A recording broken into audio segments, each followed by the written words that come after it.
Sa garden area, kausap ni Dustin ang kanyang kaduo na si Ralph. Kaya bro, sorry talaga. Nangyari na nangyari. It's okay. Kung alam ko lang, sana hindi ako pumayag kasi pumasok. Kasi akala ko kasi, kaya kami mag-uusap kasi okay na. Yeah. So, kung alam ko lang sana, naiwasan siguro sana. Nakabahan lang rin ako for you. Kung ako lang mag-isa, tanggap ko na eh. Wala na akong magagawa kung ayaw niyo ako dahil doon. Sorry. Siguro sana na lang for me. Sana hindi magbago yung tingin nga dahil lang sa hindi natin ginustong situation. Ako kasi kuya, as a person, masyado akong nag-care. Growing up, parang feeling ko lagi akong mali.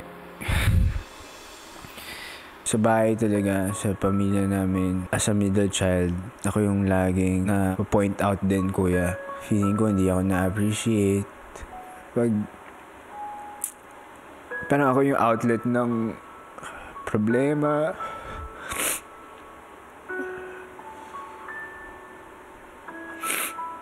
Parang ako yung laging bunot. Ako yung laging nakikita. Ako yung lagi nandun. Ako yung laging may pake. Kaya ako rin sumasalo talaga lahat, kuya. Pero ayoko na, kuya. Pagod na ako. Sa ngayon, kuya, kung titingnan ko po yung mga pinapagdaanan ko, parang yun yung nagtulak sa akin na maging successful in life para mapansin nila ako, matuwa naman sila sa akin. Alam ko na yan, bro. Kumbaga, sanay na ako sa ganyan. Tanda ko na. Hindi ko naman ipaglalaban yung sa akin lang eh. Ilang saglit pa, nagkaroon ng pagkakataong mag-usap sina Dustin at Bianca. Kumusta ka from last night? Okay naman. Okay. You? Okay. Gusto ko nga mag-sorry sa lahat. I feel like it's my fault. I mean, sa akin naman talaga nagsimula. Like, feeling ko, if hindi naman ako...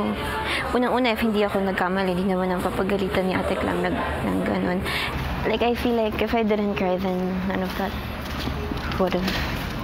Hindi, feeling ko hindi naman tama yung gano'n na pag-iisip. I mean, Sorry. valid naman yung nangyari. I mean, wala naman may gusto sa atin nung nangyari.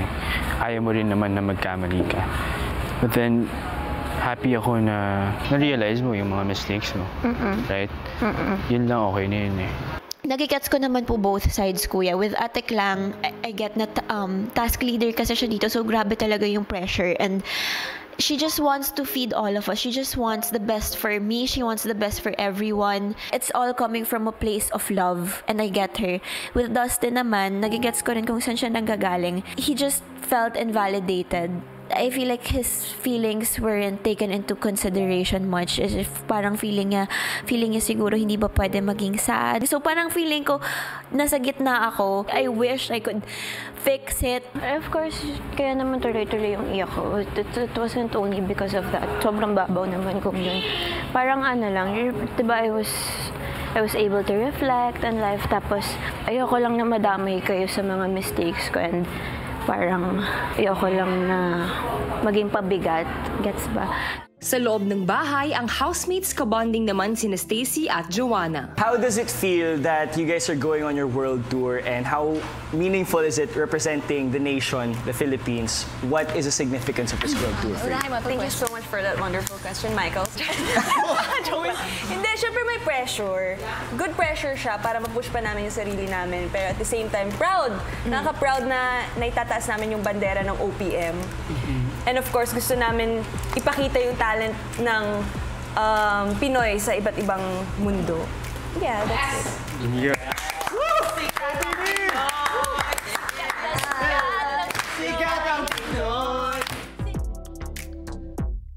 Maya-maya pa.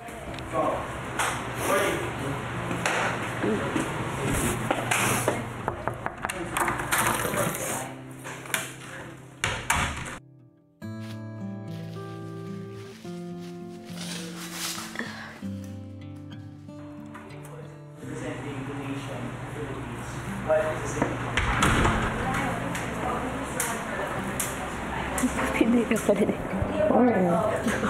Jesus. Panginoon. So, kausapin si Ate Klang and say sorry again.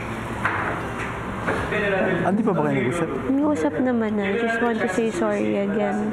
Parang feeling ko in the process, kuya, nasaktan pa si Ate Klang, and out of everyone here, ayoko pong nakitang umiiyak o nasasaktan si Ate Klang, especially because all she wants is to feed us, to see us happy. Pag nagluluto siya, minsan siya na lang yung last. Parang medyo ate, mother figure na yung tingin ko kay Ate Klang. Kung di mapalagay ang loob ni Bianca, si Dustin naman tila nakahanap ng tiyempo para lapitan si Clarice. So what? Just word Same question ni Rat. Ako, ito honestly speaking, talaga ko pumipitik pati sa Hilamo.